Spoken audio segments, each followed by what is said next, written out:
My own hands trembled when I touched the violet marks encircling my throat like a necklace of shame. It had been exactly 48 hours since my son Fred had wrapped his fingers around my neck and squeezed until I saw stars dancing before my eyes. 48 hours since I heard my daughter-in-law, Jessica, let out that cold laugh while I struggled to breathe on the floor of my own living room. Hi, I am Barbara Miller. I am 68 years old and I live in a brick house with a shingled roof in a quiet neighborhood here in Ohio. For 43 consecutive years, every morning at 6:30 sharp, I walked 10 blocks to Washington Elementary School, where I taught more than 2,000 children to read and write. My students called me Miss Barbara, even after I got married, because that was how my career had started, and that was how I wanted it to end.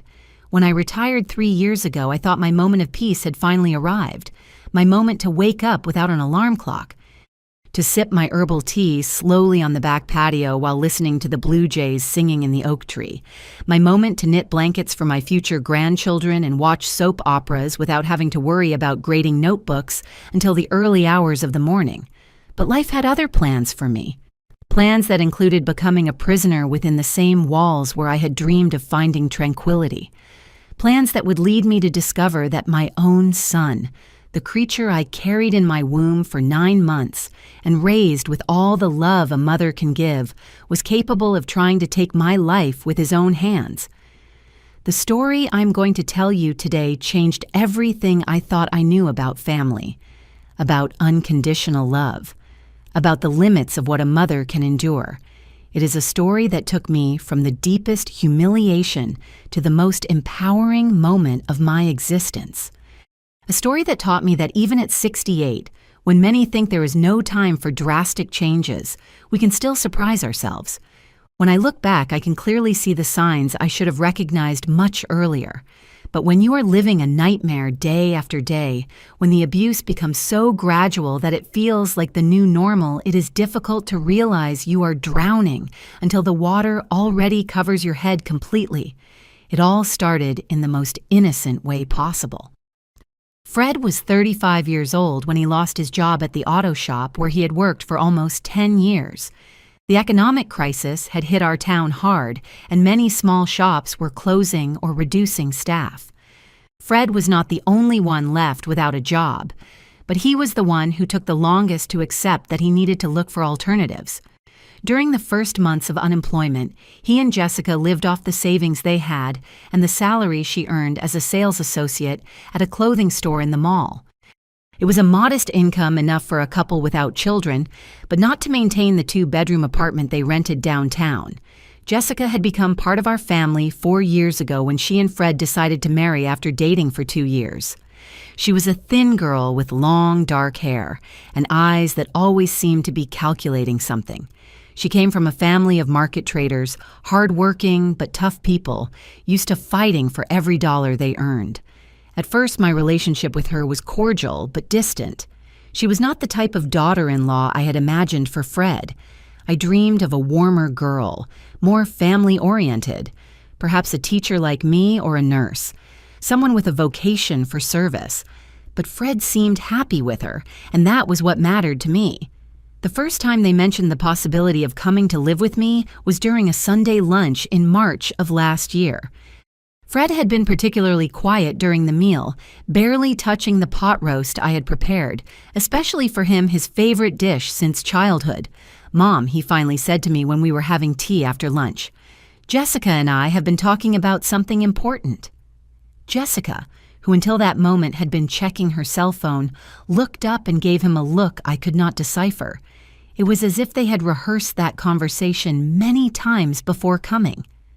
"We are having some financial problems," Fred continued without looking directly into my eyes. "The rent for the apartment is very expensive, and with my current salary, we are not making ends meet." Fred had gotten a job at another shop, but the pay was significantly lower than before. Also, the new job was much further away, which meant more gas money.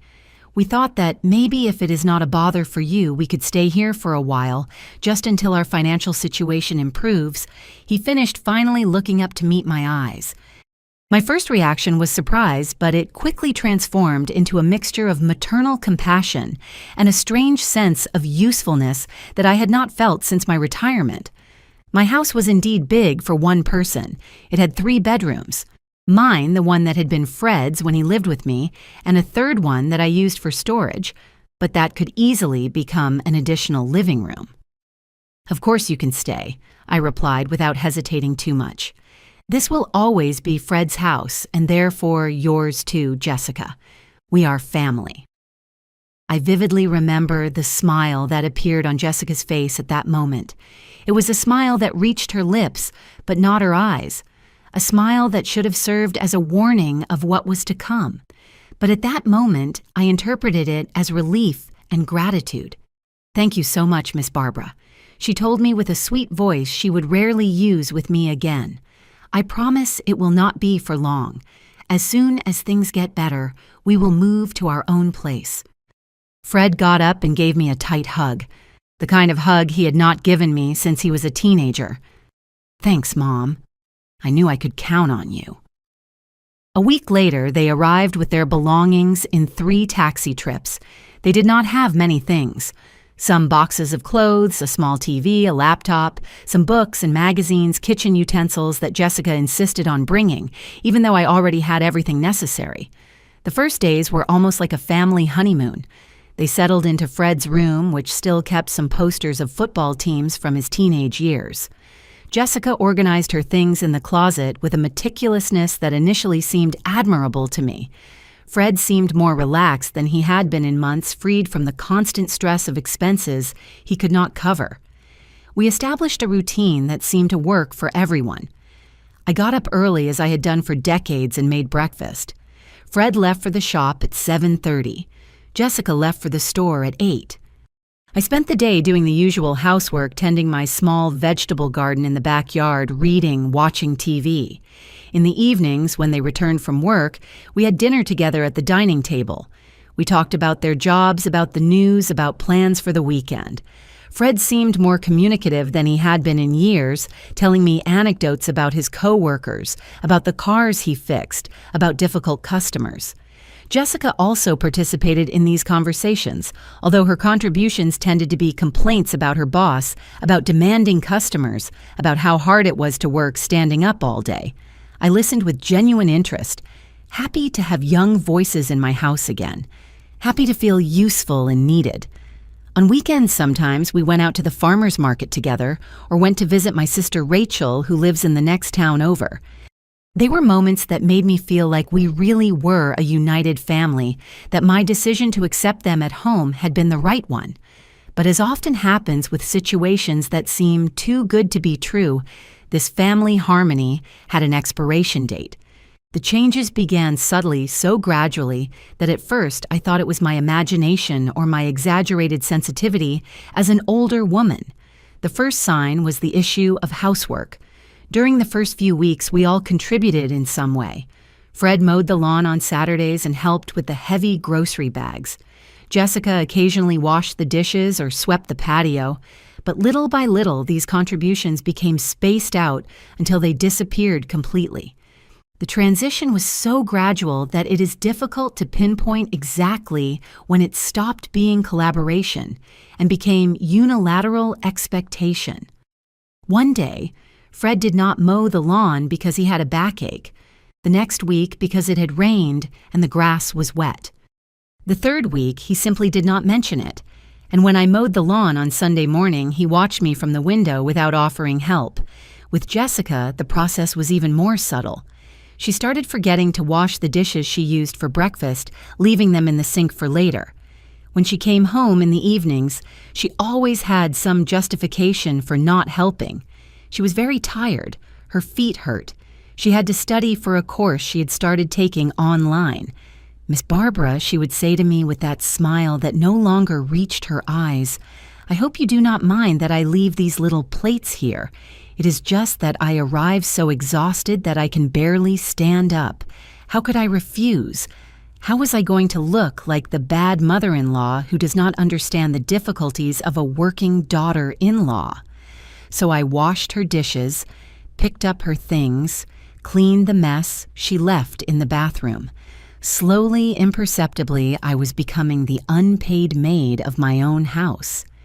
And the most painful thing of all is that for a long time, I did not realize that was exactly what was happening. Now, when I think about those first months, I wonder how I could be so blind, so naive, so desperately in need of feeling useful and loved that I did not see the warning signs that were right in front of my nose. But I guess when you have spent your whole life caring for others, first, your parents, then your husband, then your son, then 2,000 students, over 4 decades, it is hard to realize you are being taken advantage of. It is hard to distinguish between giving out of love and being exploited for convenience. The line between being a generous hostess and being a victim of emotional and financial abuse is thinner than many people imagine. And that line becomes even blurrier when the people mistreating you are the ones who are supposed to love and respect you the most in this world. But I am getting ahead of myself in my story. Now I must tell you exactly how a 68-year-old woman who had spent her entire life being respected by her students' colleagues and neighbors ended up being strangled by her own son in her own living room while her daughter-in-law laughed as if she were watching a comedy on television. I must tell you how that same woman found the strength she did not know she had to completely change that situation in the most unexpected and definitive way possible. Because this story, although it began with humiliation and violence, ends with something I never thought I would be able to experience at my age: true freedom. Tell me here in the comments where you are watching this video from, what is your city, your country? Have you gone through a similar situation in your family? And if you have not subscribed to the Elderly Stories channel, yet subscribe now. Because every week I bring real stories of people like me who went through difficult times but found the strength to change their lives. Hit the notification bell so you do not miss any videos. But what really happened during those following months, what led me to that terrible moment when I felt my son's hands around my throat, began with changes that at first seemed so small, I almost did not notice them. The changes began on a rainy Tuesday in May, exactly 3 months after Fred and Jessica moved into my house. I remember the date precisely because it was the day I always went to the bank to collect my pension, a routine I had kept religiously for the 3 years since my retirement. That morning, I got up as always at 6. I made breakfast for the 3 of us and got ready to leave. Jessica had already left early because she had inventory at the store, but Fred was still at home, which surprised me because he normally left at 7:30. I found him sitting at the kitchen table still in pajamas with an expression I had not seen on his face before. It was not sadness or worry. It was something colder, more calculated. He had his phone in his hands, but he was not using it. He was simply turning it between his fingers while looking at me with those eyes that I no longer recognized as those of the boy I had raised. "Mom," he said to me with a strangely formal tone, "I need to talk to you about something important before you go out." My heart accelerated immediately. I thought maybe he had lost his job again, or that Jessica was pregnant, or that they had decided to move. Any of those options would have filled me with different emotions, but none prepared me for what I was actually about to hear. I sat in front of him, leaving my purse and keys on the table. The rain beat against the kitchen windows, creating a constant rhythm that somehow made the silence between us even more uncomfortable. The situation in this house needs to change. Fred began looking directly into my eyes with an intensity that made me feel like I was being interrogated. "Jessica and I have been talking, and there are things that are not working." "What kind of things?" I asked, although a part of me already feared the answer. "Mom, you have to understand that now we are a family here. A family works when each person fulfills their specific role. My role is to work outside the home and contribute financially. Jessica's role is to help with income and manage certain aspects of the household. And your role," he paused so long that I thought maybe he had changed his mind about what he was going to say, but no. He was just carefully choosing the words he would use to completely destroy the image I had of my place in my own home. Your role is to keep the house running. Cooking, cleaning, doing laundry, doing the shopping, all those things a house needs to function well, it is your natural contribution to this family. The words fell on me like blocks of ice. I could not believe what I was hearing. My own son was officially assigning me the role of maid in my own house, and he was doing it with the coldness of a manager explaining job responsibilities to a new employee, Fred. I managed to say, after several seconds of silent shock, I am not the employee of this house. This is my house, son. I live here because it is mine, not because you allow me to be here. His expression did not change. If anything, it became even harder. Mom, let's be realistic. Who pays the electric bill? Who pays the water? Who buys the food? Your pension does not even cover half the expenses of this house. If it were not for our salaries, you could not maintain this place. It was a lie. My pension was modest but sufficient for my basic needs, and I had been contributing proportionally to the expenses since they arrived. But Fred had distorted the numbers to create a narrative in which I was a financial burden instead of the owner of the house who had generously opened her doors. Besides, he continued without giving me a chance to respond. You are retired. You do not have a job. You do not have responsibilities outside the home. It is logical that you take charge of the housework. We work 8 hours a day outside the home. When we arrive, we want to find the house clean and the food ready. It is not too much to ask. It is not too much to ask. I repeated his words, feeling like I was having a nightmare from which I could not wake up. Fred, I worked 43 years of my life. I got up at 5:30 in the morning for 4 decades to go teach. Now I have the right to rest, to do things at my own pace. Mom resting does not mean being a burden to the family. If you want to live here, you have to contribute something. And what you can contribute is keeping the house running. The word burden resonated in my head like a painful echo.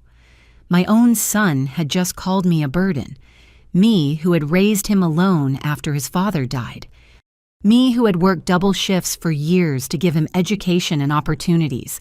Me who had sacrificed my youth, my personal dreams, my chances of rebuilding my love life. All for him. If you do not like the proposal, he added with a cold smile, I will never forget. You can always look for another place to live, but if you decide to stay here, these are the rules. I got up from the chair feeling dizzy.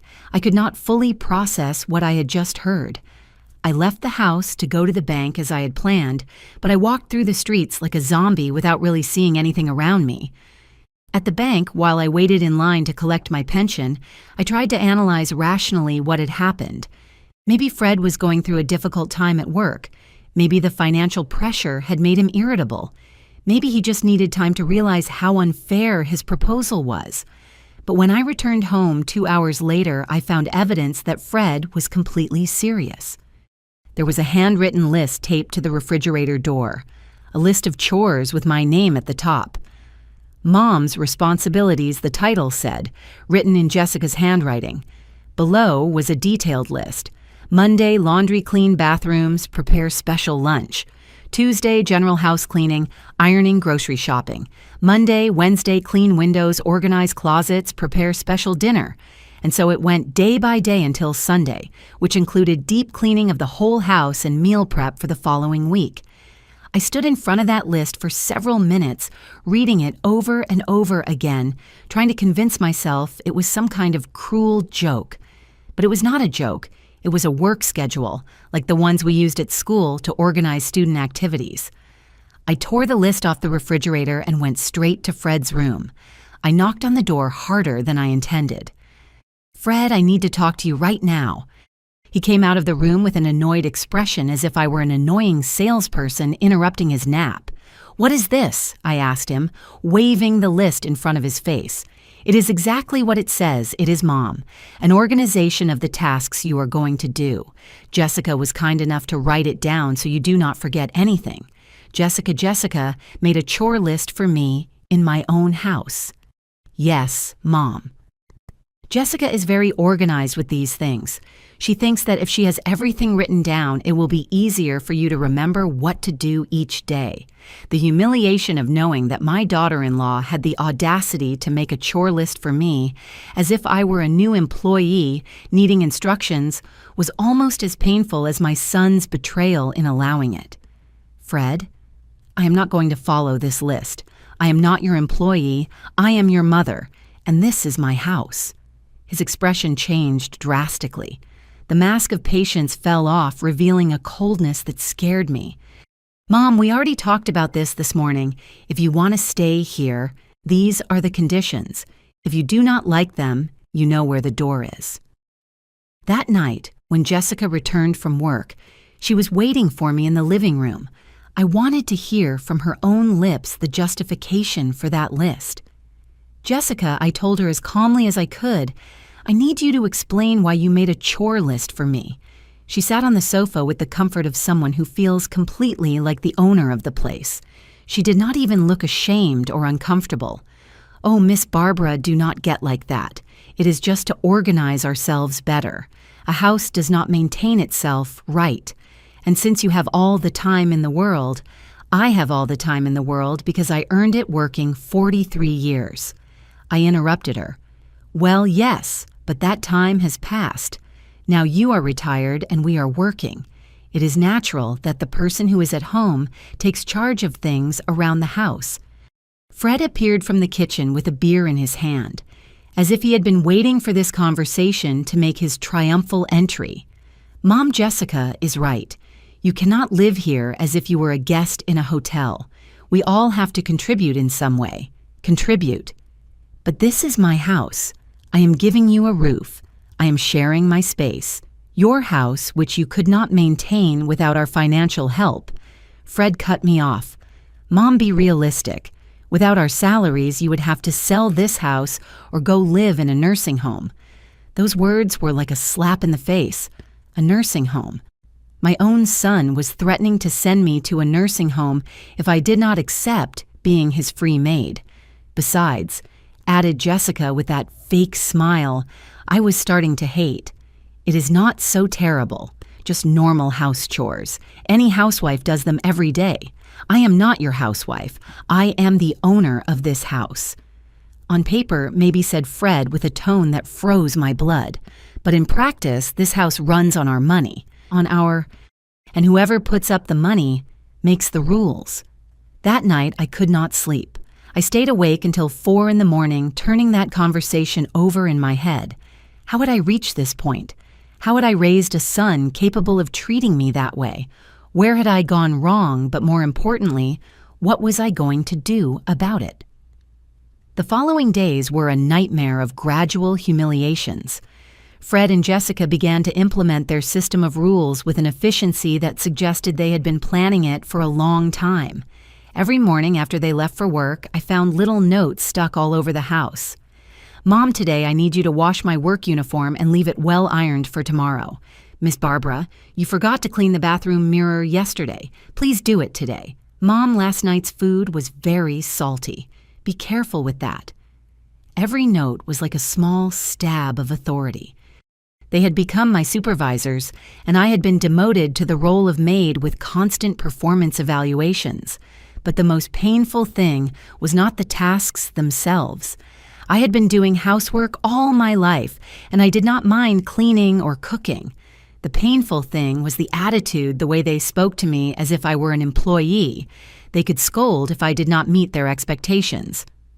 Fred developed the habit of inspecting my work when he got home. He walked around the house checking that everything was clean and tidy, exactly as he wanted. If he found something he did not like, he came to find me to let me know his disapproval. Mom, there is dust on the dining table. You did not clean it today. Mom, these dishes are not completely dry. You have to dry them better after washing. Mom, my shirt is not well ironed. Look here, it has wrinkles on the sleeves. Each criticism was expressed with a tone of forced patience, as if he were a boss trying to be understanding with an incompetent employee, but who had no choice but to keep her. Jessica adopted a different but equally effective strategy. She never gave me direct orders. Instead, she made casual comments that made it very clear what she expected from me. Oh, how delicious it smells of food when one arrives from work and everything is already ready. At my mom's house, it was always like that. I love arriving and finding clean and folded clothes in my room. That is real comfort. My grandmother always said that a house shows when it has a woman who really knows how to take care of it. These comments were worse than direct orders because they forced me to guess exactly what she wanted. And if I did not guess correctly, the indirect complaints came. "Oh, Miss Barbara, I see that today you did not have time to sweep the patio." Do not worry. It happens to all of us that we forget things sometimes. What a pity you could not go to the market today. We were going to make that new recipe we saw on TV. The implication was always the same. I had failed in my responsibilities, but they were generous enough to forgive my incompetence. Gradually, my daily schedule began to be structured completely around their needs and expectations. I got up at 5:30 to have breakfast ready when they woke up. I spent the morning doing the cleaning, laundry, and organization tasks they considered necessary. In the afternoon, I went to the market to buy the ingredients for the dinner they had suggested. At the end of the day, I had to have dinner prepared and served exactly when they arrived from work. My life had been reduced to an endless series of household chores, oriented to satisfy the needs and desires of two people who behaved like my employers instead of my family. But the most painful transformation was not in my daily routine, but in the way they treated me as a person. Gradually, I ceased to be Mom or Miss Barbara to become a background presence almost invisible, expected to function efficiently without requiring attention or consideration. When they got home, they no longer asked me how my day had been. They did not tell me about their jobs or their plans. They simply expected dinner to be ready, and for me to disappear discreetly while they ate and watched TV. If I tried to participate in their conversations, I received short answers and looks that clearly indicated my participation was not welcome. It was as if my only function was to keep the house running, and any attempt to exist as an individual person was a nuisance. The emotional breaking point came one Friday night, 2 months after the initial conversation with Fred. I had spent the whole day preparing a special dinner because it was Jessica's birthday. I bought expensive ingredients with my own money, cooked for 4 hours, decorated the table with flowers from the garden. When they arrived home and saw the special dinner, Jessica's reaction was not one of gratitude, but of criticism.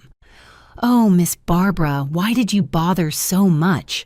We were going out to dinner for my birthday. Now we feel obliged to stay here so as not to waste your work." They sat down to eat, but the whole conversation was about how inconvenient my surprise had been, how I had ruined their plans, how I had not thought to consult before doing something so elaborate. That night, after washing all the dishes from the dinner I had prepared with so much love, I locked myself in my room and cried until I ran out of tears. For the first time since Fred was a child, I felt completely alone and worthless in my own home. But what I did not know that night was that the humiliations I had experienced up to that moment were only the prelude to something much worse. Fred and Jessica were just beginning to show how far they were willing to go to keep me completely subjected to their desires. The true cruelty was about to begin, and it would lead me to that terrible moment when I would feel my own son's hands around my throat, fighting to breathe while listening to my daughter-in-law's laughter echoing in my ears. True cruelty began during the first week of August. I had developed the habit of getting up even earlier at 5 in the morning to start the coffee and warm up the house before Fred and Jessica woke up. It was my silent way of rebelling against the situation. If I was going to be treated like an employee, at least I would be the best employee possible, so efficient that they could not find excuses to complain. But that strategy backfired. Instead of earning respect, I only established an even higher standard of service that they began to consider normal and then insufficient. It was a Wednesday morning when Jessica came down to breakfast with a particularly annoyed expression. She sat at the table without greeting me, checked her phone while I poured her coffee and served toast, and then dropped a bomb that would completely change the dynamic of our coexistence. "Jessica, Miss Barbara," she told me without looking up from her screen. "My friends from work are coming for lunch here on Saturday. I need you to prepare something special to impress them."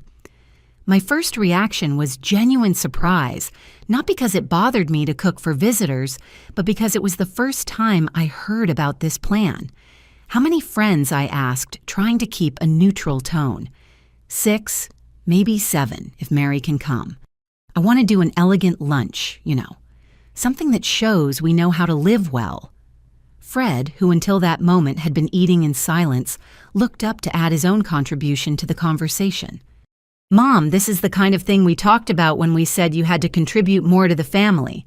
Jessica needs to look good with her friends from work. It is important for her career. Of course, I answered automatically, although inside I was beginning to feel that familiar sensation of being manipulated.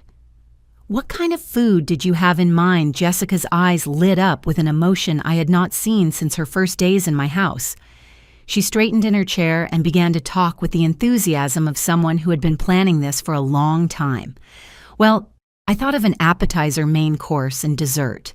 For the appetizer, maybe some savory tarts or mini quiches, but homemade, not store-bought. For the main course, roasted chicken with potatoes and vegetables, but presented nicely like in restaurants. And for dessert, that flan you make that turns out so rich.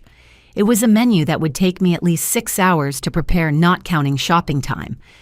But what bothered me most was not the work itself, but the way she was presenting it, as if it were my obligation to impress her friends, to benefit her social image. And Miss Barbara continued Jessica with that smile I had learned to fear. I also need you to fix up the house especially well. That day, have everything perfect, okay? These women have very good taste, and I do not want them to think we live like people. Well, you understand. No, I did not understand, or rather, I understood too well what she was really telling me, that my usual level of cleanliness was not good enough for her elegant friends. Saturday arrived with intermittent rain that made the air even colder than usual. I had started preparation at 5 in the morning, making the dough for the tarts, marinating the chicken, preparing the ingredients for the flan. Fred and Jessica got up late and had breakfast while I worked in the kitchen, making occasional comments about my progress as if they were quality inspectors. Mom, those tarts look a little big. Shouldn't they be smaller and more elegant? Miss Barbara, are you sure that chicken is going to be juicy? It looks a little dry from here. By 11 in the morning, when Jessica's friends were scheduled to arrive, I had transformed my house into something I did not recognize. Every surface had been polished until it shined. There were fresh flowers in every room. The dining table was set with my best china and linens. But when the doorbell rang and the guests began to arrive, I discovered that my work was just beginning. Jessica's friends were women between 30 and 40 years old, all well-dressed and made up with the confidence of people who are used to being served. They arrived, speaking loudly, laughing, filling my house with an energy that immediately made me feel like an intruder in my own space. Jessica introduced me to each of them, but not as her mother-in-law or the lady of the house. She introduced me as Barbara, who helps us with things around the house. The implication was clear. I was the service staff. "How lucky you are," Jessica exclaimed a woman named Patricia after tasting the tarts. "To have someone who cooks so well, I have to do everything myself in my house." "Yes," replied Jessica with that fake smile. "Barbara is very good at these things. She has a lot of experience." During the next 3 hours, I became the invisible maid of my own house. I served the plates, cleared the dirty silverware, refilled wine glasses, immediately cleaned any spill or crumb that fell to the floor. The women talked about their jobs, their husbands, their vacation plans, as if I were not present. When they needed something, they told Jessica, "Could you ask Barbara to bring more bread," instead of addressing me directly. But the most humiliating thing came when they started making comments about my food and service as if I were deaf. "This tart is delicious, but maybe a little salty for my taste. The chicken is fine, although I would have seasoned it differently. The dessert is rich, but my housekeeper makes a similar one that is creamier." Every comment was an evaluation of my performance, made without regard for my feelings or dignity. These women had come to my house, eaten my food, enjoyed my hospitality, and treated me as if I were a culinary machine without emotions. When they finally left around 4 in the afternoon, I was physically and emotionally exhausted. I had been on my feet for 11 hours, straight, had cooked for 8 people, had served 3 full courses, and had cleaned constantly throughout the event. My first expectation was that Jessica would at least appreciate the effort, but when the last guests walked out the door, she came to the kitchen where I was starting to wash the mountain of dirty dishes, and instead of gratitude, I received criticism. "Miss Barbara, the tarts were a little salty next time. Try to use less salt, and when you serve the wine, try not to make noise with the bottle against the glasses. It is very noticeable. Oh, and one of my friends commented that you looked a little disheveled. For next time, maybe you could fix yourself up a little more when we have visitors." Disheveled. After 11 hours of intense work, after sweating over the stove and running from one side to the other, serving her friends, she thought my problem was that I looked disheveled. That night, after washing all the dishes, cleaning the kitchen, and putting away the leftovers, I collapsed on my bed, feeling something I had never experienced before in my own home, shame of myself. Shame for having allowed myself to be treated that way. Shame for having smiled and served women who had treated me as if I were invisible. Shame for having betrayed the Barbara, who had been a respected teacher, a dignified professional, a woman with self-worth. But the humiliation of Jessica's lunch turned out to be only the first act of a much crueler play, because Fred had been watching the whole dynamic, had seen how submissive I had become, and had decided it was time to implement the next level of his plan.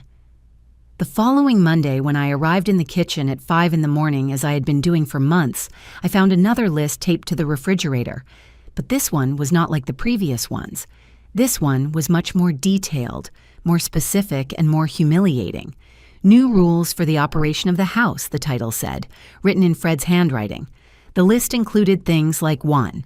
Mom must have breakfast ready exactly at 6:30 a.m. If it is not ready at that time, breakfast will not be served that day.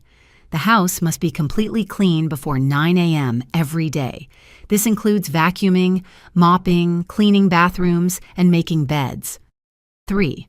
Lunch must be prepared by 12:30 p.m. every day, even if we are not going to be home. The food must be kept warm in case we decide to return. Mom cannot use the living room TV between 6 p.m. and 11 p.m. That is our relaxation time. 5. Mom cannot receive visitors without prior permission from Fred and Jessica. Mom must keep herself presentable at all times. This means being dressed appropriately and with hair done before 7 a.m. There were 17 rules in total. 17 ways in which my son and daughter-in-law had decided to control every aspect of my existence in my own home. I read the list 3 times, each time feeling smaller, more insignificant, more trapped. They were not suggestions or requests, they were orders. And the clear implication was that if I did not follow them, there would be consequences. When Fred came down for breakfast that morning, I had the list in my hands and was trembling with indignation. "What is this?" I asked him, waving the paper in front of him. "It is exactly what it says it is, Mom. Rules so the house runs better. Jessica and I have noticed that lately you have been a little careless with some things. We thought having everything in writing would help. Fred, these are not rules for a house. This is like a rule book for an employee." "Well," he replied with that cold smile he had perfected. If the shoe fits, I was speechless. My own son had just confirmed that he considered me his employee, not his mother, not the owner of the house where he lived for free, not the woman who had sacrificed everything to raise him, his employee. And Mom, he added while spreading butter on his toast with the casualness of someone discussing the weather. "If any of these rules bother you too much, you can always move to a place where you do not have to follow them. But as long as you live in this house, this is what we expect." That veiled threat became the constant background of my life during the following weeks. Every morning I woke up knowing that every small action would be evaluated according to those 17 rules. Every meal I prepared, every surface I cleaned, every interaction I had with them was subject to their system of inspection and criticism, and they took their role as supervisors very seriously.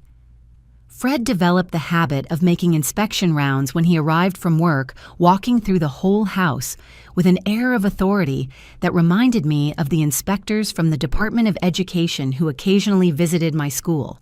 "Mom, there is dust on this shelf. Did you not clean it today? Mom, this food is too seasoned. Remember, we do not like very spicy food. Mom, your clothes look wrinkled.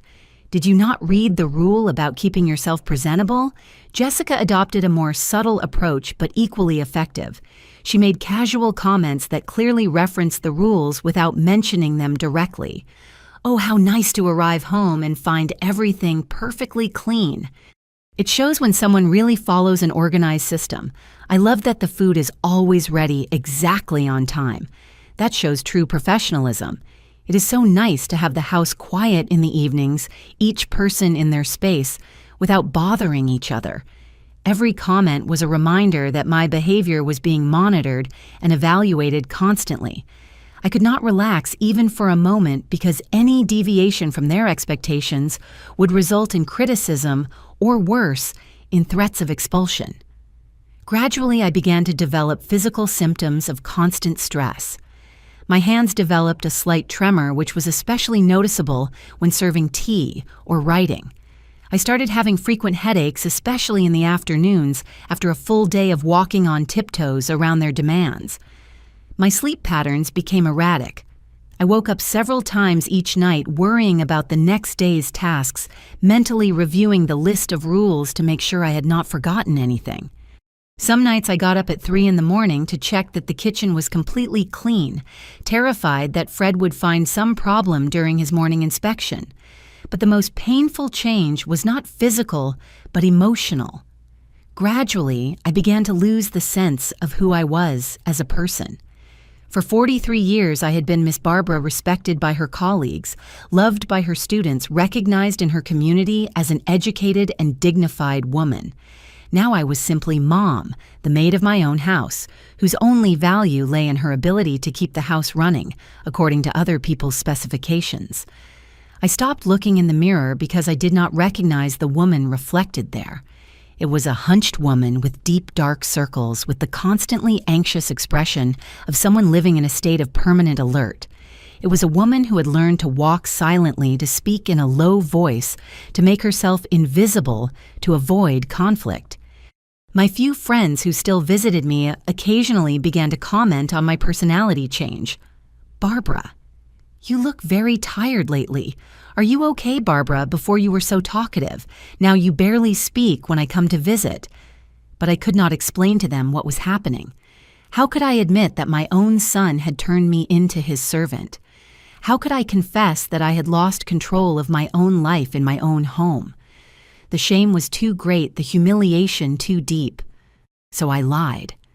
I said I was tired because of age, that having young people at home required a lot of energy, that I was happy to be able to help my son during a difficult time.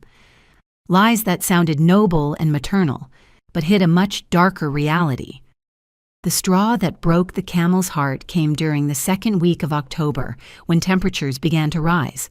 Fred had had a particularly stressful week at work, and that meant his domestic inspections had become even more rigorous than usual. That afternoon when he arrived home, I was finishing ironing his work clothes for the next day. It had been a long day. I'd washed all the house laundry, cleaned the 3 bathrooms, prepared the lunch they had not come to eat, did the shopping for dinner, and cooked a full dinner that was now waiting in the oven. Fred entered the house with a particularly somber expression. He did not greet me, as had been his custom for the last few months. He simply left his backpack on the floor and began his routine inspection. First, he went to the kitchen, where he opened the oven to check dinner. Then he went to the dining room, where he ran his finger over the table surface to verify there was no dust. Then he checked the bathrooms, the living room, and finally arrived at his room, where he found the clothes I had been ironing. He took one of his shirts, held it up against the window to examine it against the light, and then I saw something in his expression that scared me. It was not just annoyance or criticism, it was pure rage. "Mom," he shouted with a voice that made the windows shake, "come here right now." I ran to his room with my heart pounding with terror. In all the months of criticism and humiliation, he had never yelled at me with that intensity. "What is this?" he roared, shaking the shirt in front of my face. "Is this what you call ironing?" I looked at the shirt, desperately trying to see what I had done wrong. It looked perfectly ironed to me, but clearly he had found some defect. "Fred, No, do not call me Fred. This shirt is full of wrinkles. Look here and here and here." He pointed to areas that to my eyes looked perfectly smooth, but his rage was so intense I did not dare contradict him. "I am sorry, son. I can iron it again." "Of course you are going to iron it again, and this time you are going to do it right. I am sick of your shoddy work." That was when the moment arrived that would change everything forever. Fred approached me with the shirt still in his hands, and for the first time in my life, I saw something in his eyes that terrified me to the bone. It was not just rage. It was something much darker, much more dangerous. And it was in that moment I understood that the escalation of humiliations had reached its final point, and that what came next would be something from which I could never return. What followed in that room forever changed the nature of our relationship. Fred got so close to me that I could feel his hot breath on my face. His eyes had an expression I had never seen before, not even during his worst teenage tantrums. It was a cold, calculating look, but at the same time filled with a fury that seemed to have been accumulating for months. "Mom," he told me with a dangerously low voice, "I think you are not understanding what your situation is here." My heart began to beat so hard I was sure he could hear it. Something in his tone told me this conversation would not be like the previous ones. This would not be a simple criticism about my housework or a veiled threat about finding another place to live. This was something more serious, more definitive. "Fred, I just want to do things right," I began to say. But he cut me off with a sharp gesture of his hand. "Shut up. When I am talking, you shut up and listen." He had never spoken to me that way. Not even when he was a rebellious teenager had he used that tone of absolute authority with me. It was as if he had been practicing this conversation, preparing for this moment when he would finally establish the definitive rules of our coexistence. "You seem to have trouble understanding simple concepts." He continued, starting to walk from one side of the room to the other, like a general giving orders to his troops.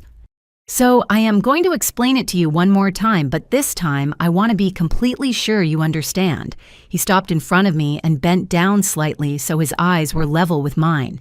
The gesture was clearly intimidating, designed to make me feel small and helpless. "This house runs on our money. Without mine and Jessica's salary, you could not pay even half of the monthly expenses. Your retired teacher's pension is a pittance that is not enough for anything.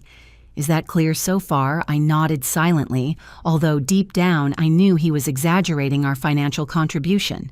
Yes, they helped with expenses, but my pension covered a significant part of the house costs. However, at that moment, I did not dare contradict him. "Good. Second point. You are living here by our generosity. We could easily rent an apartment and leave you alone here struggling to pay all the bills with your ridiculous pension. But we do not do it because we are good people who take care of family. Is that also clear?" I nodded again, feeling smaller and smaller with every word that came out of his mouth. "Third, and this is the most important, if you want to continue living here, you have to earn that privilege every day. And the only way to earn it is by being useful, keeping this house spotless, cooking delicious meals, and doing everything we need without complaining or making a face." The word privilege resonated in my head like a painful echo. Living in my own home had become a privilege I had to earn daily, according to my own son. And fourth, he added with a smile that froze my blood, "If you fail in any of these aspects, if your work is not up to our standards, or if we have a conversation like this again because you cannot iron a simple shirt correctly, then we are going to have to reconsider this whole arrangement. Do you understand me clearly?" "Yes, Fred," I whispered, feeling as if the words were being torn from my throat. "Perfect. Now go iron that shirt again, and this time do it right, because I do not want to have to repeat this conversation. I left the room with my legs shaking and the shirt in my hands. I went to the ironing board in the kitchen, but my hands were shaking so much I could barely hold the iron. For the next 20 minutes, I worked that shirt until every fiber was perfectly smooth, checking it over and over under different lights to make sure there was not the slightest wrinkle. When I returned to Fred's room with the re-ironed shirt, he examined it meticulously under the ceiling lamp, checking every inch as if he were a quality inspector in a textile factory. Better, he said finally, hanging the shirt in his closet. I see that you can do things right when you set your mind to it. Remember this standard for the future. That night, I could not eat. Fear and humiliation had formed a knot in my stomach that made it impossible to swallow anything. I sat at the table with Fred and Jessica while they ate dinner and discussed their plans for the weekend. But I just moved the food around on my plate, unable to bring anything to my mouth. Miss Barbara observed Jessica. "You are not eating. Do you feel okay?" "I am fine," I lied. "I am just not very hungry." "You must eat," insisted Fred with that new authority in his voice. "You cannot fulfill your responsibilities if you do not feed yourself properly. My responsibilities." Even my eating had been reduced to a utilitarian function related to my ability to serve them. The following days passed in a fog of hypervigilance and constant anxiety. Every task I performed was done with the meticulousness of someone who knows she is being watched and evaluated. I ironed every garment 3 times before considering it finished. I cleaned every surface until it shined. I cooked every meal as if my life depended on the perfection of the result. But no matter how much effort I put in, there was always something that could be criticized. The soup was too hot or too cold. The dishes were not completely dry after washing. There was a microscopic spot on the bathroom mirror that I had overlooked. Fred had developed what I can only describe as an addiction to criticism. He seemed to get genuine pleasure from finding faults in my work, no matter how insignificant.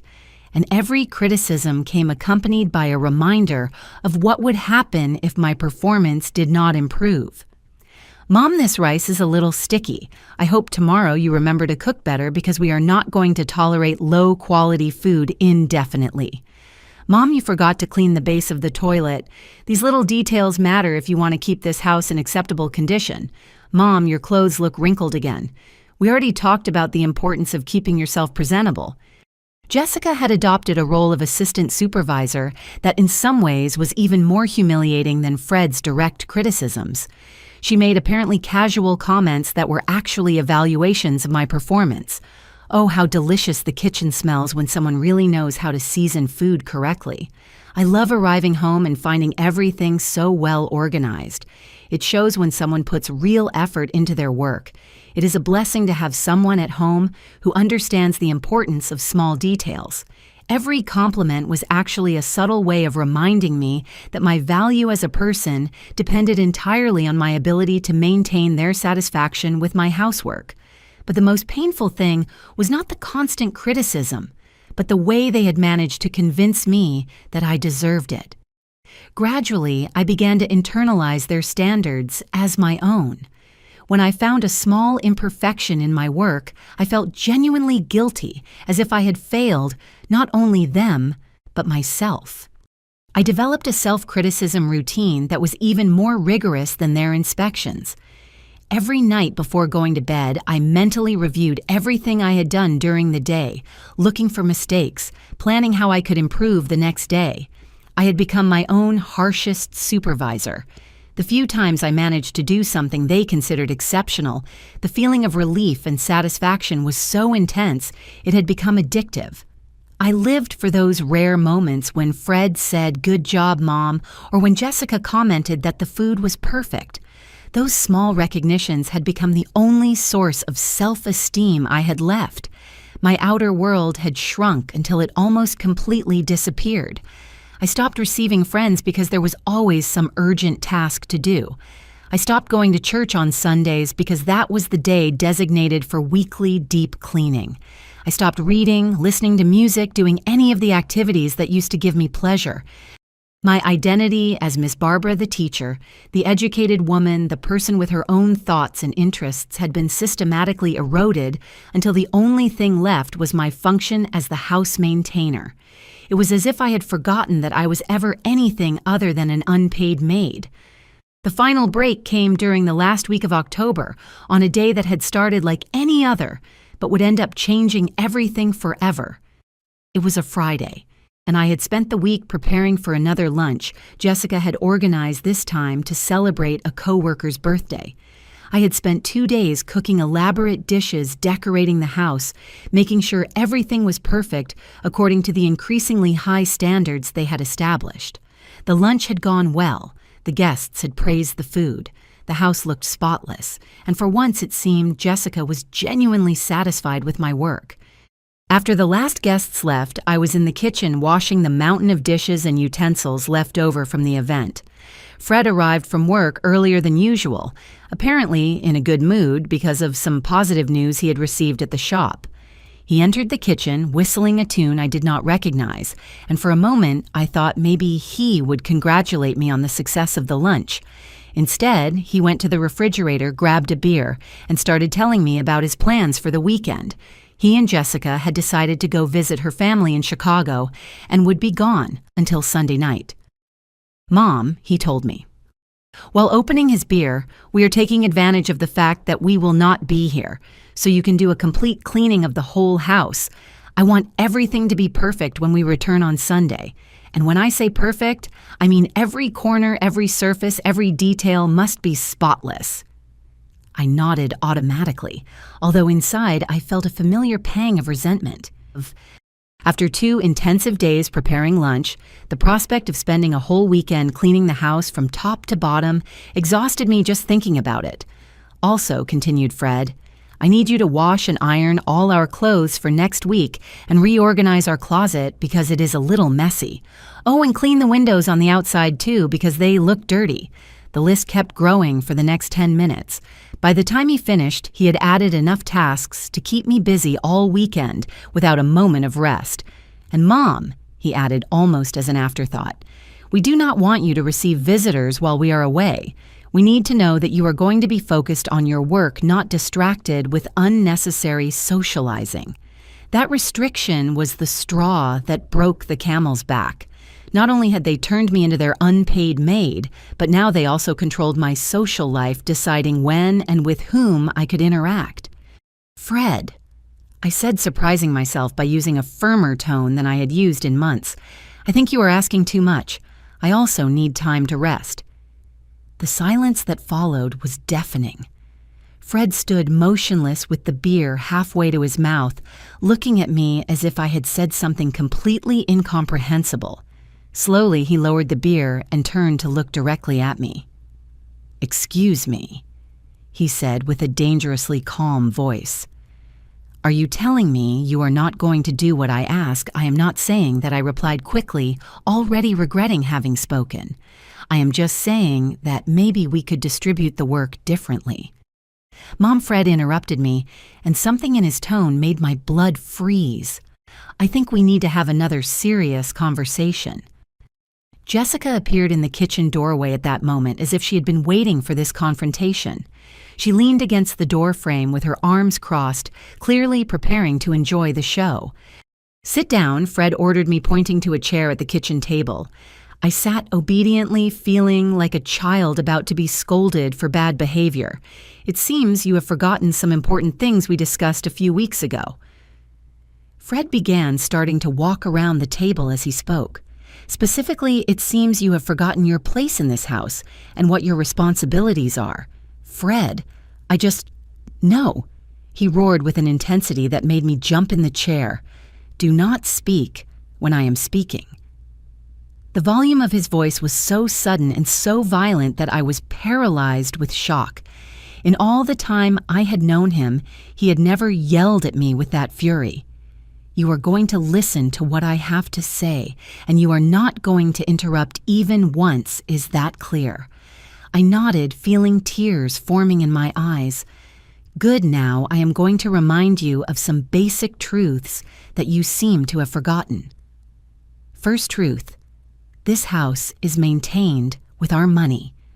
Without us, you would be living on the street or in a nursing home. Second truth: your only contribution to this family is doing housework. Third truth: if you cannot fulfill those tasks without complaining, then you have no value to us. Every word was like a stab at my self-esteem. Fred had reduced my entire existence to my usefulness as a maid and was making it very clear that even that usefulness was questionable. Fourth truth: he continued getting closer to where I was sitting. You are a useless old woman who should be grateful that someone wants her in their house. Any other family would have sent a woman like you to a nursing home a long time ago. Tears began to roll down my cheeks. The words, "useless old woman," stuck in my heart like knives. My own son, the person I had loved more than my own life, was telling me I was useless, that I was a burden, that I should be grateful for the privilege of being his slave. And fifth truth, he said, stopping directly in front of me: if I hear one more complaint, one more objection, one more word of protest about anything I ask you to do, you leave this house immediately. Is that absolutely clear? I nodded between sobs, completely shattered by the cruelty of his words. I cannot hear you, he said sarcastically. Answer out loud. Yes, it is clear, I managed to whisper. Perfect now. Go prepare dinner, and I hope it is delicious, because after this little demonstration of ingratitude, you are going to have to work extra hard to regain my trust. I got up from the chair with shaking legs and headed toward the stove. As I began to prepare dinner with hands that trembled uncontrollably, I heard Fred and Jessica talking in low voices at the table behind me. I think she needed that reminder, I heard Jessica say. Lately, she had become a little uppity. Yes, replied Fred, but she already got the message. There will be no more problems. That night, after serving dinner, washing dishes, and doing all my usual chores, I locked myself in my room and cried until I had no more tears left. For the first time since this nightmare began, I seriously contemplated the possibility of leaving my own home. But where could I go? How could I explain to my sister or my friends that my own son had turned me into his slave? The shame was too great. The humiliation too deep. I did not know that the next day, when they returned from their trip to Chicago, Fred would decide that words were no longer enough to keep me in my place. I did not know that he would have escalated his cruelty to a level that would change everything between us forever. I did not know I was about to discover exactly how far my own son was willing to go to ensure my total submission. The weekend Fred and Jessica spent in Chicago was the strangest of my life. For the first time in months, I woke up without the sound of the alarm clock at 5 in the morning. For the first time in so long, I drank my herbal tea slowly, without rushing, listening to the birds singing in the backyard, without having to worry about the tasks I had to complete before they got up. But the peace I should have felt was marred by a constant sense of anxiety. Even being alone in my own house, I could not relax completely. Their critical voices resonated in my head like ghostly echoes. "Mom, there is dust on this shelf. Miss Barbara, the food is too seasoned. Useless old woman who should be grateful." I meticulously fulfilled all the tasks Fred had assigned me for the weekend.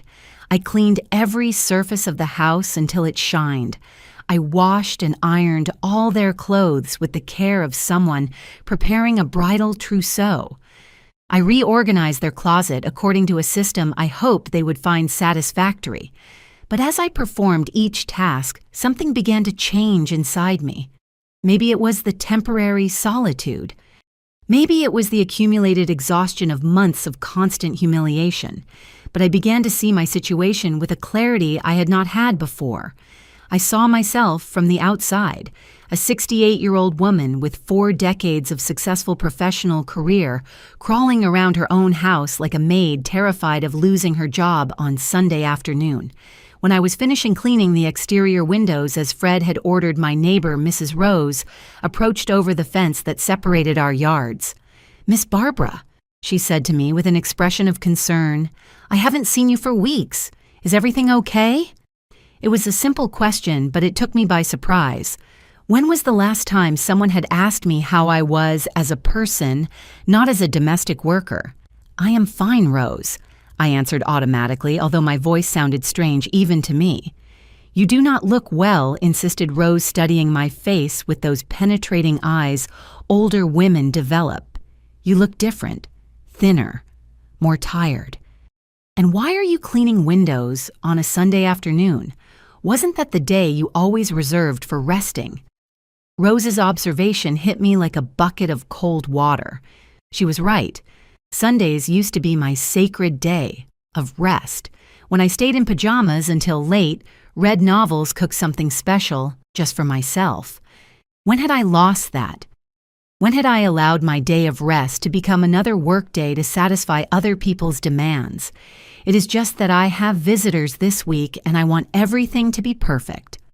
I lied. Rose looked at me with an expression suggesting she did not completely believe me, but she did not insist. After a few minutes of casual conversation about the weather and neighborhood gossip, she said goodbye and went back to her house, but her words kept ringing in my head. "You look different." That night, for the first time in months, I stood in front of the mirror in my room and really looked at myself. What I saw terrified me. The woman staring back at me was a diminished, hunched, dull version of who I had been. My hair, previously always well-groomed, looked dull and neglected. My eyes, which for decades had shone with the intelligence and confidence of a respected educator, now had the cautious expression of someone living in a constant state of alert. But the most shocking thing was not seeing the physical deterioration, but recognizing the spiritual deterioration. At some point during these months of gradual humiliations, I had stopped being Barbara Miller, the teacher, and had become something that did not even have a proper name. I was simply Mom to Fred and Miss Barbara to Jessica. Titles that now sounded more like job positions than expressions of family affection. Fred and Jessica returned Sunday night with the cheerful mood of people who had enjoyed a weekend of freedom. They arrived loaded with gift bags from Jessica's family and talking animatedly about the places they had visited, the foods they had tasted, the people they had met. Mom Fred shouted upon entering, "Bring us something to drink." The trip was long and we are thirsty. I ran to the kitchen to prepare fresh juices, feeling like a waitress serving customers who just arrived at a restaurant. While I served the drinks, they inspected my work from the weekend with the meticulousness of auditors reviewing account books. "Good Mom," said Fred after his inspection round. "The house looks acceptable, although I noticed the master bathroom window still has some water spots." My heart sank. I had spent 2 hours on that window, specifically cleaning it with 3 different products to make sure it was perfect, but apparently my definition of perfection still did not match his. And Miss Barbara added, "Jessica, my underwear is not folded the way I like." Remember I showed you the specific technique last week? I nodded silently, mentally, promising to pay more attention to her underwear folding preferences. The fact that a 30-something-year-old woman was giving me detailed instructions on how to fold her underwear was humiliating beyond words, but I had already lost the ability to be outraged by these things. The following days passed in the usual routine of housework and constant criticism, but something had changed in my perspective. Rose's words continued to resonate in my mind. "You look different." I began to observe my own life from an external perspective, as if I were an anthropologist studying power dynamics in a middle-class American home. What I saw horrified me. In the course of less than a year, I had been systematically stripped of my dignity, my autonomy, my personal identity, and my sense of self-worth. I had been reduced to a function, and not even a particularly valued function. I was like an old computer that still worked for basic tasks, but would be replaced without a second thought if something better came along. On Thursday of that week, while cleaning Fred and Jessica's room, I found something that froze me. It was a list written on a paper that had fallen behind Jessica's nightstand. The list was titled, Options for Mom, and contained 3 points. 1. St. Joseph's Nursing Home cheapest option. Research waiting lists. Sister's house in the next town. Ask if she accepts her permanently. Maintain current situation if behavior improves. The list was dated 2 weeks ago, which meant they had been actively discussing getting rid of me while I worked tirelessly to maintain their satisfaction.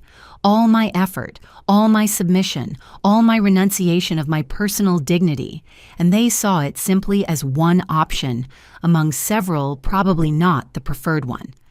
I silently put the list in my pocket and finished cleaning the room as if nothing had happened. But inside, something fundamental was changing. The despair I had felt for months began to transform into something more dangerous. Cold fury. That night, after serving dinner and washing dishes, I locked myself in my room and really thought about my situation for the first time in months. Not from the perspective of how I could improve my performance to satisfy them, but from the perspective of what options I really had. The most shocking realization was understanding that I had been operating under false premises this whole time. I had accepted Fred's narrative that this house was maintained with his money, that I was a financial burden, that my only possible contribution was housework. But was that really true?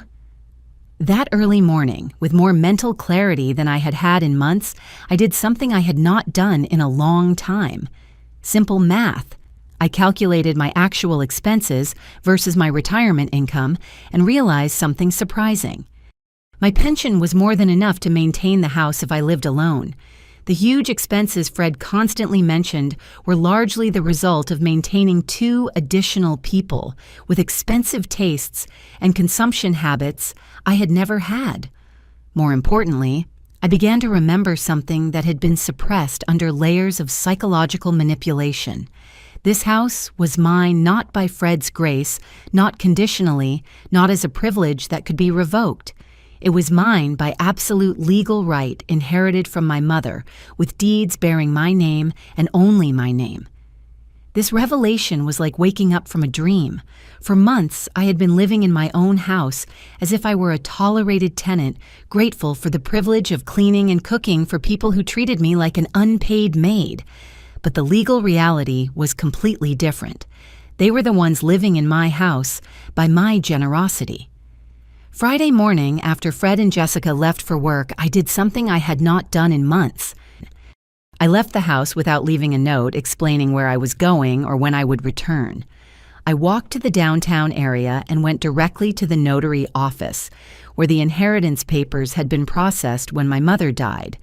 Mrs. Miller greeted the notary, an older man I vaguely remembered from years ago. "How can I help you? I need a certified copy of the deed to my house." I told him with a clarity in my voice that surprised myself, "and I need legal confirmation of who has rights over that property." Half an hour later, I left the notary with documents confirming what deep down I had always known, but had allowed Fred to distort. The house on Oak Street was the absolute and exclusive property of Barbara Miller. There were no co-owners. There were no conditions. There were no limitations. It was mine, period.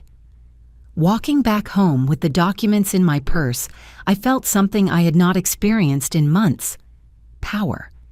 For the first time since this nightmare began, I had something Fred did not know I had: complete knowledge of my legal rights and documentary evidence to back it up.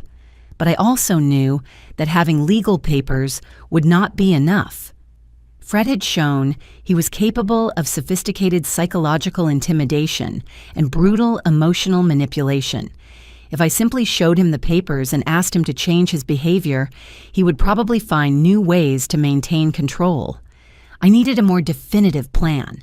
I needed something that would cut off at the root any possibility of this situation continuing.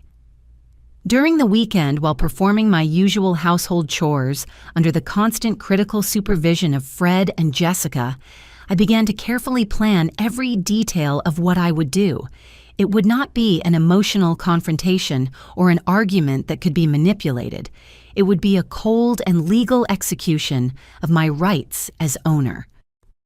Monday morning, while they were at work, I started preparations.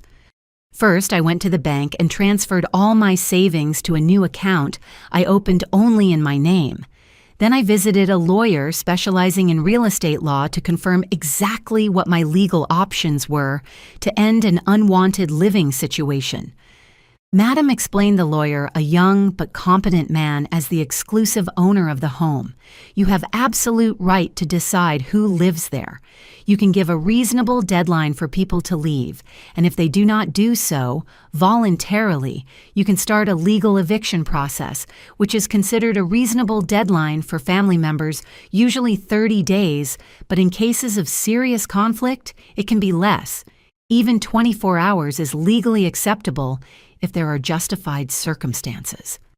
I thought about all the months of humiliations the list I had found about sending me to a nursing home, the constant threats, the way they had turned me into a prisoner in my own home. And if they refuse to leave, then you can call the police. With property documents and a formal eviction statement, the authorities can physically remove people from the property. I left the lawyer's office feeling like a different woman from the one who had entered. For the first time in months, I had a concrete plan, solid legal backing, and the certainty that I would not have to spend another day being mistreated in my own home. I spent the rest of the week in silent preparation. I discreetly separated Fred and Jessica's belongings from mine. I organized my important documents. I prepared the legal statements I would need, and most importantly, I mentally prepared for what I knew would be the most difficult confrontation of my life. The moment arrived on Friday afternoon. Fred had had a particularly stressful week at work, which meant he had been especially critical of my domestic performance.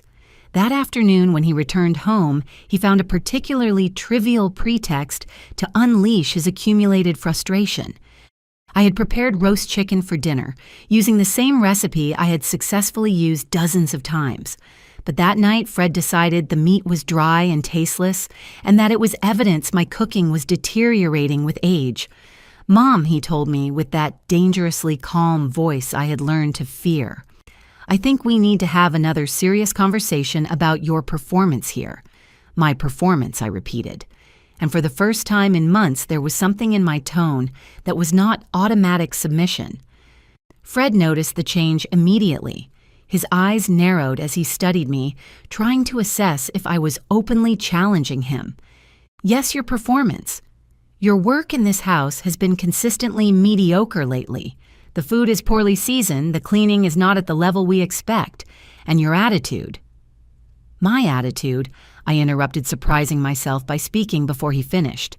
"Do not interrupt me," roared Fred. And in that moment, I saw the flash of violence in his eyes that I had been unknowingly waiting for. He approached me with quick and deliberate steps. And for the first time since he was a child, I physically feared my son. But strangely, fear did not paralyze me as it had done for months. Instead, it gave me crystal clear clarity about what I had to do. "You are going to listen to me when I speak to you," he growled, putting his face very close to mine. "And you are going to show the respect I deserve in my house." "Your house," I repeated calmly, and something in my tone made him stop. "Yes, my house, because I maintain it. I pay the bills, He did not finish the sentence because at that moment I did something that changed everything. I smiled, a small, calm smile that contained all the months of repressed humiliation and all the anticipation of what was about to happen. Fred saw that smile, and something in his expression changed. It was as if he had recognized on an instinctive level that the balance of power had fundamentally shifted. "What are you laughing at, useless old woman?" he asked me, but there was uncertainty in his voice now. It was then that I took the documents out of my pocket, unfolded them calmly, and put them on the kitchen table where he could see them clearly. "This house is not yours, Fred." I told him, with a voice I did not recognize as mine, so calm and sure. This house is mine, completely mine, and tomorrow morning you and Jessica are leaving. The silence that followed was absolute. Fred looked at the documents. Then he looked at me. Then he looked at the documents again. It was as if his brain could not fully process what he was seeing and hearing. You cannot, he began to say. But the words faded when he understood that I could. I have absolute legal right to decide who lives in my house. I continued with the same supernatural calm. And I have decided that you no longer live here. Live. It was at that moment that the reality of the situation completely hit Fred. And it was when he showed exactly who he really was, beneath all the psychological manipulation. Why, instead of accepting defeat with dignity, instead of recognizing that he had abused my hospitality for months, he decided to resort to physical violence. His hands closed around my neck before I could react. The pressure was immediate and intense, cutting off my breath and sending waves of panic through my nervous system. But even as I struggled to breathe, even as I saw black spots dancing in my vision, a part of my mind remained strangely clear. "Obey me, always useless old woman," he roared while strangling me. "Now go prepare the food." And from the other side of the kitchen, I heard something that froze my blood even more than Fred's hands around my throat. Jessica's laughter, a genuine, delighted laugh, as if seeing a 68-year-old woman being strangled was the funniest entertainment she had seen in weeks. But instead of destroying my resolve, that laugh solidified it, because in that moment, I understood that I was not dealing with family members who had lost their way or who were going through a difficult time. I was dealing with genuinely cruel people who enjoyed my suffering. When Fred finally let me go and I fell to the floor coughing and struggling to regain my breath, he stood over me with an expression of satisfaction. "Now you understand how things are going to be," he told me. "Forget about those papers. Forget about your crazy ideas. You are going to do exactly what I tell you, when I tell you, or next time will be worse." But as I slowly got up from the floor with my throat burning and heart pounding, one thing was absolutely clear in my mind. That had been the last time anyone would lay hands on me in my own home. The Fred who had strangled his own mother had made the biggest mistake of his life, because he had transformed a cold legal decision into something personal and irreversible. The next day, when Fred and Jessica left for work as if nothing had happened, as if the night before they had not shown exactly who they really were, I put the last phase of my plan into motion. The marks on my neck were still fresh, painful to the touch, but my determination was stronger than any physical pain I could feel. At 8 a.m. sharp, I called the locksmith. "I need you to change all the locks on my house today," I told him. "It is urgent." At 9, I called a moving company. "I need you to pack and remove all the belongings of 2 people before 5 in the afternoon." At 10, I went to the nearest police station to make a formal complaint for domestic violence, showing the marks on my neck and providing my detailed testimony about the months of psychological abuse and the physical aggression of the night before. During all these arrangements, I felt a calm I had not experienced in months. It was as if I had finally regained control over my own life, as if I had woken up from a nightmare that had lasted too long. For the first time since Fred and Jessica had moved into my house, every decision I made was mine. Every action was directed towards my own well-being instead of towards the satisfaction of people who did not value me. At 2 in the afternoon, when the workers from the moving company finished packing and loading all of Fred and Jessica's belongings into their trucks, my house looked completely different. It was as if it had been liberated from an oppressive presence that had been choking its natural energy. The spaces looked wider. The air felt cleaner. Even the light coming through the windows seemed brighter. At 3, the locksmith finished installing the new locks. He handed me the keys with a kind smile and said, "Madam, this is a very nice house. I hope now you can enjoy it in peace." He did not know how right he was. At 4, I returned to the police station to pick up the official documents of my complaint and the restraining order I had requested. The officer in charge explained that Fred was prohibited from approaching my home for a minimum period of 6 months, and that any violation of this order would result in his immediate arrest. When Fred and Jessica arrived home that afternoon, they found their belongings packed and stacked on the sidewalk in front of the house. They found the locks changed and a note stuck to the door, clearly explaining the situation. They had been formally evicted from the property.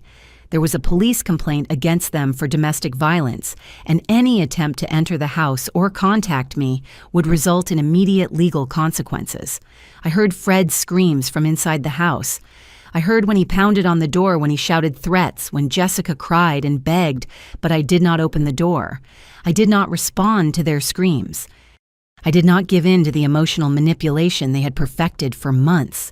Instead, I sat in my living room on my own sofa in my own house and drank a cup of herbal tea, while listening to their voices fade as they understood that this time there was no turning back, that they had lost all the power they thought they had over me, that they had finally faced the consequences of their actions. The feeling of liberation was so intense that I cried, but they were not tears of sadness or regret. They were tears of relief, of gratitude towards myself for finally finding the strength to defend my dignity of joy, for having recovered my home. The first days after the expulsion were like rediscovering my own life. I woke up when I wanted to wake up without an alarm, without rushing, without the constant anxiety of having to fulfill an endless list of household chores. I ate my breakfast slowly, reading the entire newspaper for the first time in months. I walked through my house, enjoying the silence, the order, the peace. Little by little, I began to recover aspects of my personality that I had lost during the months of abuse. I went back to listening to music, something I had stopped doing because Fred and Jessica always had complaints about my music selection. I went back to cooking meals that I liked without having to worry about criticism or special demands. I went back to reading novels, watching my favorite TV shows, simply existing as a person with my own desires and interests instead of as a domestic function. I called my sister Rachel in the next town and told her what had happened. Her reaction was initial shock, followed by unwavering support. "Barbara," she told me, "I always knew something was wrong when you talked to me these last few months. Your voice sounded different, kind of dull, but I never imagined it was so serious. You did the right thing getting them out of your house. No one has the right to treat you that way, not even your own son." Her words confirmed something I had begun to suspect, that the abuse had been obvious to outsiders. But I had been so immersed in the situation that I had lost the perspective to fully recognize it. I also spoke with some of my former colleagues from schoolwomen who had known me for decades as a competent and respected professional. Their reactions were similar: shock, indignation, and total support for my decision. Barbara, my former principal, Mrs. Linda, told me, "You are one of the most dedicated teachers I have known. For 40 years, you demonstrated your strength, your intelligence, your capability. That your own son could not see, that is his loss, not yours." These conversations helped me rebuild my sense of self-esteem. For months, I had begun to believe Fred and Jessica's narratives about my incompetence, my uselessness, my dependence on their generosity. But listening to people who knew me from before this nightmare reminded me of who I really was. A strong, intelligent, capable woman who had had a successful career and had raised a son, although that son had turned out to be a disappointment. About a month after the eviction, Fred appeared at my door. I saw him arrive from my living room window, walking slowly down the street with an expression I had not seen on his face in years: humility. He rang the doorbell softly, not like the aggressive demands I had gotten used to. I did not open the door. Instead, I spoke to him from inside. "Fred, there is a restraining order against you. You cannot be here." "Mom," he said, and his voice sounded different, too smaller, less sure. "I just want to talk to you. I want to apologize. No, there is nothing to talk about, and your apologies come too late. Please, Mom, I have been thinking about everything that happened. I realize I was wrong. I want to fix things between us. It was exactly the kind of emotional manipulation that had worked successfully for years. The contrite, repentant Fred who promised to change if I only gave him another chance. But this time, I had the perspective I had lacked before. Fred, I told him. Through the closed door, you had 35 years of opportunities to treat me with respect. When you decided to put your hands on my neck. When you decided to call me a useless old woman. When you decided to turn me into your maid. You lost all future opportunities. But I am your son, he insisted. And I could hear tears in his voice. A son who respects his mother. I replied, you demonstrated that you are a man who abuses older women when you think you can get away with it. Those are two very different things. He stayed outside for almost an hour, alternating between pleas and veiled threats. But I did not give in. I did not open the door. I did not change my mind. I did not allow guilt or emotional manipulation to convince me to give him another chance. Eventually, he left, and that was the last time he tried to contact me directly. Through mutual acquaintances, I found out that he and Jessica had to rent a small apartment on the outskirts of the city, that they were struggling financially, that their relationship was under stress because of economic difficulties.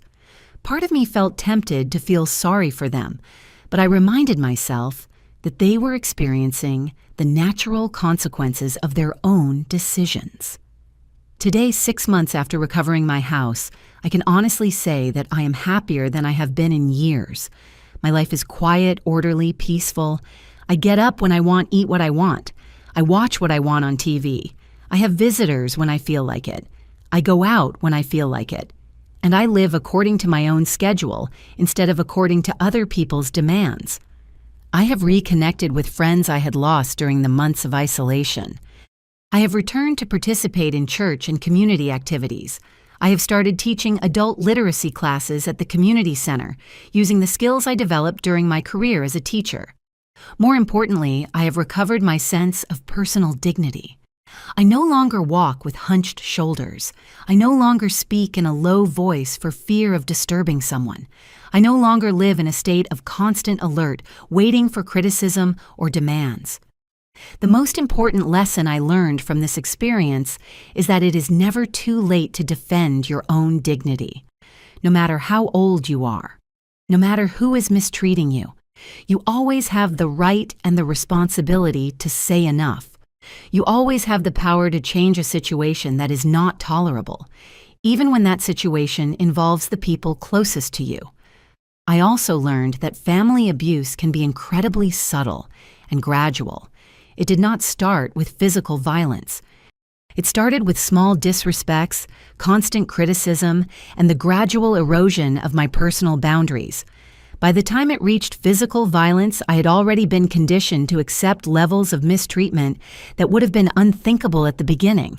That is why it is so important to recognize early signs.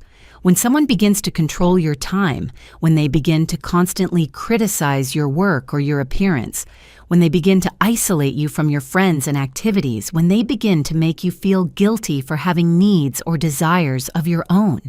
If you are watching this video and recognize some of these signs in your own life, I want you to know that you are not alone, that you have options even when you feel you do not, that you deserve respect and dignity, regardless of your age, your economic situation, or your relationship with the people who are mistreating you. I also want you to know that seeking help is not betraying your family. Protecting yourself is not being selfish. Setting boundaries is not being cruel. You have the fundamental right to live without abuse, and that right does not disappear because the person hurting you is your son, your husband, your daughter-in-law, or any other relative. My story ended well because I was lucky enough to have legal and financial resources that allowed me to take decisive action. But I understand that not all people are in the same situation. If you are facing abuse but feel you have no options, I encourage you to seek out local support organizations for victims of domestic violence. Talk to social workers. Consult with lawyers about your rights. Connect with support groups for people in similar situations. Help exists, but sometimes we have to be active in seeking it. And the first step is always to recognize that what is happening is not right, that you deserve better, and that you have the right to fight for a more dignified life. If my story touched you in any way, if it helped you see your own situation more clearly, if it gave you hope that change is possible, even in the most difficult circumstances, I ask you to help share this message with other people who may need to hear it. Subscribe to the Elderly Stories channel because every week I bring real stories of people who, like me, went through difficult times but found the strength to change their lives. These are not invented or dramatized stories. They are real experiences of real people who want to share their lessons, learn to help others who may be going through similar situations. Like this video if you think it is important for people to know about these issues. Social media algorithms only show content that has a good response from the audience. So your like helps more people find these stories when they need them. But more importantly, leave me a comment. Tell me what you thought of this story. Have you gone through something similar? Do you know someone who is facing family problems like the ones I faced? What part of my story impacted you the most? Do you agree with the decisions I took, or do you think I should have done something different? Your comments are incredibly important to me, not only because they help me understand how these stories are affecting people, but because they create a support community for all of us here. When you share your experience in the comments, you help other people who are reading to feel less alone with their own problems. And do not forget to check the other videos on the channel.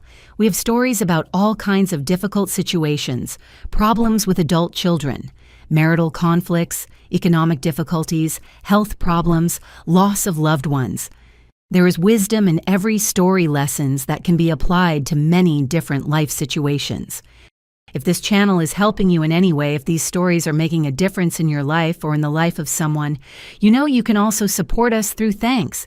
It is a form of donation that helps us enormously with the costs of producing these videos. Making this content requires a lot of time and resources.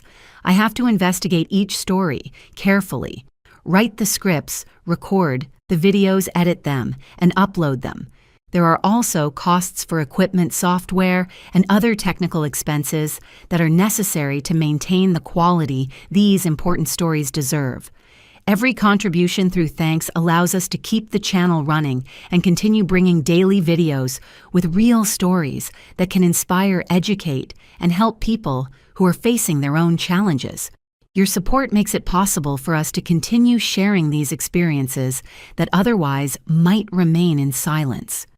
When you support the channel, you are not only helping with production costs, you are investing in the creation of a platform where people can share their most difficult stories without shame, where we can learn from each other, where we can find inspiration and hope in the experiences of people who have overcome situations that seemed impossible.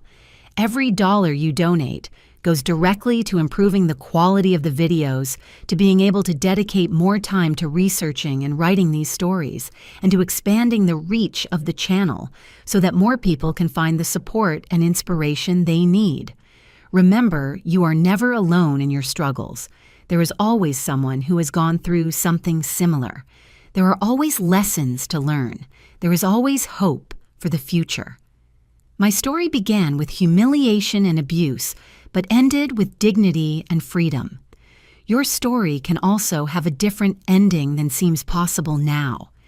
Thank you for joining me on this journey, for listening to my story, for being part of this community of people who believe it is always possible to change our lives for the better. See you in the next video, and remember, it is never too late to defend your own dignity.